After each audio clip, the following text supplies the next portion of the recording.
এবার আর মিশর Cape Verde নয়, সামনে শক্তিশালী ইংল্যান্ড। আর্জেন্টিনা যে ভুলগুলো না শুধরালে ইংল্যান্ডের সাথে মারা খেতে পারে। বিশ্বকাপের সেমিফাইনাল, এখানে একটি ছোট ভুলও স্বপ্ন শেষ করে দিতে পারে। বাংলাদেশ সময় 16ই জুলাই রাত 1টায় মুখোমুখি হবে ফুটবল দুই পরাশক্তি আর্জেন্টিনা ও ইংল্যান্ড। কোয়ার্টার ফাইনাল পর্যন্ত আর্জেন্টিনা নিজেদের লক্ষ্য পূরণ করেছে, কিন্তু এবার তো প্রতিপক্ষ এমন একটি দল যারা ছোট ভুলেরও কঠিন শাস্তি দিতে পারে। আর্জেন্টিনার প্রথম সমস্যা, ডিফেন্সে ফাঁকা জায়গা রেখে দেওয়া। এই বিশ্বকাপে আর্জেন্টিনা যখন ফুলব্যাকদের উপরে তুলছে, তখন কয়েকবার পেছনে বড় জায়গা তৈরি হয়েছে। ইংল্যান্ডের সাকা, গর্ডন বা দ্রুত গতির আক্রমণ ভাগ, সেই জায়গা কাজে লাগাতে পারলে বিপদ তৈরি হতে পারে।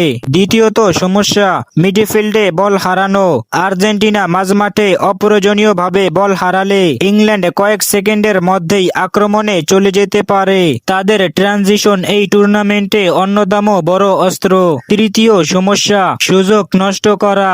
সেমিফাইনালের মতো ম্যাচে 5টি সুযোগ পেলে হয়তো একটি বা দুটি সুযোগই আসবে। তাই আলভারেস, লাউতারো কিংবা অন্য ফরওয়ার্ডদের সামনে যা সুযোগ আসবে তা কাজে লাগাতেই হবে। এবার ইংল্যান্ডের শক্তির কথাও বলা যাক। ইংল্যান্ড শুধু শারীরিকভাবে শক্তিশালী নয়, তারা আক্রমণে অত্যন্ত সরাসরি। বেলিংহামের দৌড়, সাকার গতি, কেইনের সৃজনশীলতা এবং সেটপিস থেকে গোল করার ক্ষমতা এই দলকে যে কোনো মুহূর্তে ম্যাচের মোড় ঘুরিয়ে দেওয়ার সামর্থ্য দেয়। তবে আর্জেন্টিনারও বড় শক্তি আছে।